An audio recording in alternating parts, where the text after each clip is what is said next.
Hey everyone, welcome back to our new Minecraft vlog. आप लोगों ने पिछले एपिसोड में देखा कि हम जब भी सो रहे थे तो हमें अजीब अजीब सपने आ रहे थे। मतलब हमें ऐसे सपने आ रहे थे कि हम किसी अलग दुनिया में है या फिर हम किसी मिशन पर है जिसमें हम एक कमांडर है और हम दुश्मनों को मार रहे। बट मेरे तो कोई दुश्मन ही नहीं है यार, मैं मार किसको रहा हूँ? और वो तो टोटली गेम ही अलग है। मतलब जो मैंने देखा ना, माइनक्राफ्ट जैसा कुछ भी नहीं था, टोटली अलग था, सब कुछ अलग था।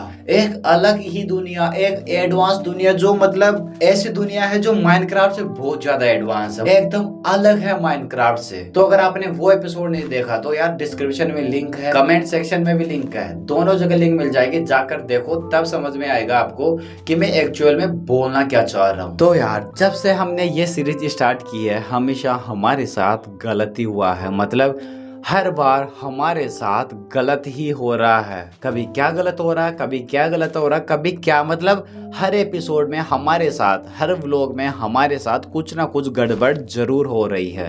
एक सेकेंड, ये क्या है? पोर्टल? लेकिन हमारे विलेज में पोर्टल कहाँ से आया? क्या ये किसी और दुनिया का पोर्टल है या फिर नेदर पोर्टल है? बट हमने तो कोई पोर्टल बनाया ही नहीं, तो ये पोर्टल यहाँ पे कैसे आया? और यहाँ पे इस पोर्टल को किसने बनाया? अगर किसी ने बनाया नहीं तो ये आया कहाँ से? हर एपिसोड में हमारे साथ कुछ ना कुछ सस्पिशियस जरूर होता है।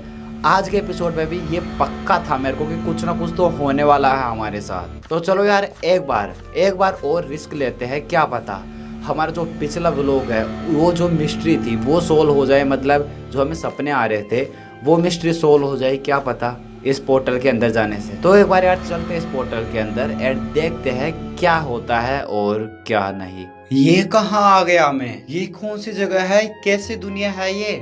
कहीं फंस तो नहीं गया मैं यहाँ पे आकर? सब कुछ तबाह हो रखा है, यहाँ पे सब कुछ खत्म हो रखा है। ऐसा लग रहा है यहाँ पे कोई अच्छी सिविलाइजेशन रहती थी, एक एडवांस सिविलाइजेशन रहती थी जो अब खत्म हो चुकी है। और मेरा पोर्टल कहाँ पे गया? मैं अब जाऊंगा कैसे भाई? पीछे वापस अपने वर्ल्ड में कैसे जाऊंगा? अबे लगता फंस गया भाई मैं फिर से कहीं ना कहीं आके। अबे शिट यार, फिर से दिक्कत हो गई। हा हा हा हा हा हा। तू बंदा एकदम सही है। तू वही सोचता है जो एक्चुअल में तेरे साथ हो चुका। तू बहुत ज्यादा इंटेलिजेंट है, बट मैं अपनी मौत का बदला तुझसे लेकर रहूंगा। ना ही तो मैं तेरे को छोड़ूंगा, ना ही मैं उन सबको छोड़ूंगा। मैं हर एक इंसान से अपनी मौत का बदला लेकर रहूंगा। और आज तू मेरे जाल में फंस ही गया। ये पोर्टल वगैरह सब कुछ मैंने बनाया था और मुझे पता था हर एक चीज जानने का तेरे अंदर कीड़ा है और तू इस पोर्टल के अंदर जरूर घुसेगा। इसलिए मैंने वहां पे एक पोर्टल बनाया जिससे तू यहाँ पे आके ट्रैप हो सके और मैं अपनी मौत का बदला तुझसे लेकर रहूं। जितने भी लोग माइनक्राफ्ट के वर्ल्ड में आएंगे मैं सबसे मेरी और उन सब की मौत का बदला लेकर रहूंगा। आज तेरा नंबर है। आज मैं तुझे मारकर सुकून की सांस लूंगा और फिर और कोई प्लेयर आएगा मैं उसको भी तेरी ही जैसी मौत दूंगा। भाई लेकिन मैंने तेरा बिगाड़ा क्या है? और तू किसकी बात कर रहा है कि तू उनसे भी बदला लेगा और जो भी प्लेयर्स आएंगे उन सब से बदला लेगा? ठीक है, तेरे साथ किसी ने गलत किया होगा, डोंट नो, मेरे को नहीं पता, बट हम लोगों ने क्या किया है यार? मैंने क्या किया है? जब से मैं इस माइनक्राफ्ट वर्ल्ड में आया हूँ, जब से मैंने सीरीज स्टार्ट की है, तू हमेशा मेरे साथ गलत कर रहा है। भाई एक्चुअल में मैंने तेरा बिगाड़ा क्या है, तेरा किया क्या है? तू मुझे बताएगा एक बार कि भाई मैंने किया तो किया क्या है तेरे साथ जो तू मेरे पीछे पड़ा हुआ है? आज 8 दिन हो गए, तू 8 दिन से मेरे पीछे पड़ा है मेरे को मारने के लिए। भाई मैंने बिगाड़ा क्या है तेरा? तू बताएगा मेरे को एक बार, क्या बिगाड़ दिया भाई मैंने तेरा? क्यों परेशान करके रखा? ना तू मुझे काम करने देता ना खुद काम करता है। एक बार शांति से बैठ और मुझे अच्छे से बता कि तेरे साथ क्या हुआ है, क्या नहीं हुआ, और तू मेरे पीछे क्यों पड़ा है। ठीक है भाई, तुझ पर विश्वास है इसलिए बता रहा हूँ, लेकिन मैं तेरे को इसलिए मारना चाहता था क्योंकि तूने भी वही सेम गलती की थी जो उसने उस टाइम पे की थी। इसलिए मुझे लगा था कि तू भी उनके जैसा ही है और तूने भी सारा काम उन्हीं के जैसा किया है जो काम उन्होंने किया था। मैं तुझे अपनी स्टोरी तो बता रहा हूँ, लेकिन तूने अगर अपनी आदतें नहीं सुधारी और खुद को नहीं सुधारा, खुद की हरकतों को नहीं सुधारा, तो मैं तुझे भी नहीं छोड़ूंगा। ठीक है भाई, तू एक बार स्टोरी तो सुना, बाद में तेरे को जो करना है कर लेना। एंड हाँ, स्टोरी तू एकदम नॉर्मल तरीके से सुनाना, जो तेरी पहले आवाज थी, क्योंकि इस आवाज में ना तो मैं समझ पाऊंगा ना मेरी ऑडियंस समझ पाएगी, इसलिए क्लियर और अच्छे से बताना।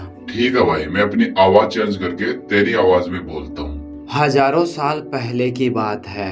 ये जो आपको उजड़ी हुई और वीरान दुनिया दिख रही है, जहाँ सब कुछ खत्म हो रखा है, वीरान बिल्डिंग पड़ी है, ये जो हर जगह डर और घबराहट वाला माहौल दिख रहा है, आज से पहले ये दुनिया ऐसी बिल्कुल भी नहीं थी। यहाँ पे जंगल थे, नदियाँ थी, हरियाली थी, जानवर थे, हर एक वो चीज थी जो एक सुखी दुनिया में होना चाहिए। हम सब यहाँ पर बहुत ज्यादा खुश रहते थे, एक दूसरे के साथ रहते थे, एक दूसरे की हेल्प करते थे, हम अपनी लाइफ बहुत अच्छी तरीके से जी रहे थे। हमारी लाइफ में सब कुछ एकदम बढ़िया चल रहा था। फिर एक दिन हमारी दुनिया में एक प्लेयर आता है। वो आते ही हमारे जंगल के पेड़ों को काटने लग जाता है, हमारे जंगल तबाह करने लग जाता है, हमारे एनिमल्स को मारकर उनका मीट खाना शुरू कर देता है और हमारे वर्ल्ड के रेयर अर्थ मिनरल्स को निकालना शुरू कर देता है। वो उनको निकालकर अलग अलग चीजें बनाने लग गया। उसने उनसे काफी ज्यादा खतरनाक हथियार बनाए, आर्मर्स बनाए, जो हमारी दुनिया से बिल्कुल ही अलग था। हमने कभी भी नहीं सोचा था कि हमारे पास जो चीज है जिसको हम इग्नोर करते हैं या फिर कुछ ही चीजें यूज करते हैं, जैसे कोल को हम टॉर्च बनाने के लिए यूज कर लिए, फर्नेस बना लिए, बस इतना ही। हम डायमंड को निकाल कर सिर्फ हमारी चेस्ट में रखा करते थे और हमारी चेस्ट से कोई भी विलेजर हमारा एक भी सामान नहीं लेता था हमारे बिना परमिशन के। और डायमंड और एमरेल्ड तो उन्हीं के पास मिलता था जो बहुत ज्यादा अमीर हुआ करता था, लेकिन उसने इन मिनरल्स का यूज करके इतने एडवांस वेपन बनाए जो आज तक हमने कभी भी नहीं देखे थे। हमने सिर्फ वेपन्स देखे थे स्केलेटन्स और ज़ॉम्बीज के हाथ में, वो भी एकदम नॉर्मल वाले वेपन, वो भी बहुत रेयर हुआ करते थे। लेकिन इतने ज्यादा एडवांस वेपन और आर्मर्स हमने आज तक नहीं देखे थे। वो उन वेपन्स का यूज करके हमारे पेड़ों को जल्दी जल्दी काट पा रहा था, हमारे एनिमल्स को एक ही वार में मार पा रहा था और इतनी स्पीड से माइनिंग कर पा रहा था कि जो तो हमारे लिए अनएक्सपेक्टेड था और हमारे लिए इम्पॉसिबल था आने वाले 10,000 सालों तक भी। फिर एक दिन उसे हमारा विलेज मिला। वो विलेज में आया और जैसे ही हमने उसको देखा, हम देखकर शॉक हो गए। हमने ऐसा इंसान आज तक कभी भी नहीं देखा था जिसके पास इतने ज्यादा वेपन्स है, आर्मर्स है, इतने ज्यादा खाने की चीजें हैं और भी थाउजेंड्स ऑफ चीजें थी जो हमने आज तक कभी देखी ही नहीं थी। हमें तो ये लग रहा था कि ये किसी और दुनिया से आया है, ये हमारी दुनिया का है ही नहीं। और ये एक्चुअल में सच था, ये हमारी दुनिया का था ही नहीं, ये तो किसी और दुनिया से आया था। फिर हम सोच में पड़ गए कि ये हमारे विलेज में क्यों और क्या करने आया है, और ये आया है तो कहां से आया है, किस दुनिया से आया है। हम सब ये सिर्फ सोच ही रहे थे। उसने हमारे घर का सामान लूटना शुरू कर दिया, हमारी चेस्ट में पड़ा हुआ सामान, हमारा डायमंड, एमरेल्ड्स, ब्रेड, पोटैटोज, एप्पल या फिर जितने भी हमारे पास सामान थे, उसने हमारा सारा सामान लूट लिया। हमारे पूरे विलेज को लूटकर उसने कंगाल कर दिया। अब हमारे पास ना खाने को बचा था, ना ही कुछ पीने को बचा था, ना ही उसने हमारे लिए खाने के लिए छोड़ा था, ना ही हमारे बच्चों के लिए कुछ खाने के लिए छोड़ा था। उसका लालच यही खत्म नहीं हुआ, उसने हमारी खेती को भी बर्बाद करना शुरू कर दिया, लूटना शुरू कर दिया। उसने हमारी पूरी फसल लूट ली, जो हमने उगा रखा था सब कुछ उसने लूट लिया। हमारी सालों की मेहनत उसने एक दिन में बर्बाद कर दी। हमारे लिए कुछ भी नहीं छोड़ा, मतलब कुछ भी नहीं छोड़ा। हमारे घर में सामान पड़ा था, उसने वो लूट लिया।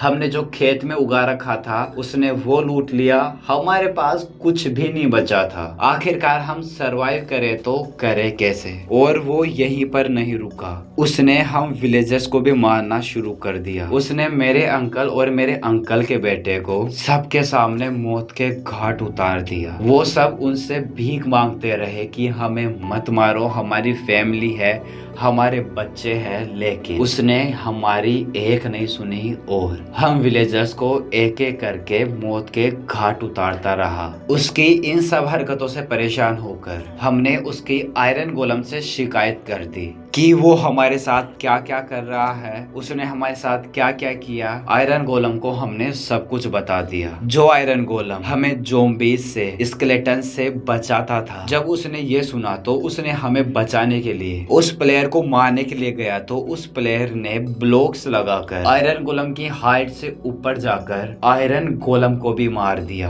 अब हमारे पास ना ही हमें बचाने के लिए कोई था, ना हमारे पास बचने का कोई ऑप्शन था, ना ही हम उस प्लेयर का कुछ बिगाड़ सकते थे। हम चुपचाप कई सालों तक उसकी गुलामी सहते रहे और जो भी हम खेती करते थे हमें उसको ले जाकर देना पड़ता था। हमें दिन में सिर्फ एक टाइम खाना मिलता था, वो भी सिर्फ 2 ब्रेड। उसने हर एक वो गिरी हुई हरकत की जो वो कर सकता था। धीरे धीरे उसने हमारी दुनिया के बारे में अपनी दुनिया के लोगों को बताना शुरू कर दिया। फिर धीरे धीरे उसके दुनिया के लोग भी हमारी दुनिया में आने लग गए और उन लोगों ने भी सेम काम किया। पेड़ों को काटा, विलेजेस को लूटा, एनिमल्स को मारा, खेती उजाड़ी, हर एक चीज वो की जो उस प्लेयर ने किया था। लगभग 2000 सालों तक बाहर की दुनिया के लोगों ने हमारी दुनिया पर राज किया, हम पर अत्याचार किया, हमारे साथ गलत किया और हमारी मेहनत की कमाई खुद लूट कर रखा करते थे। फिर एक दिन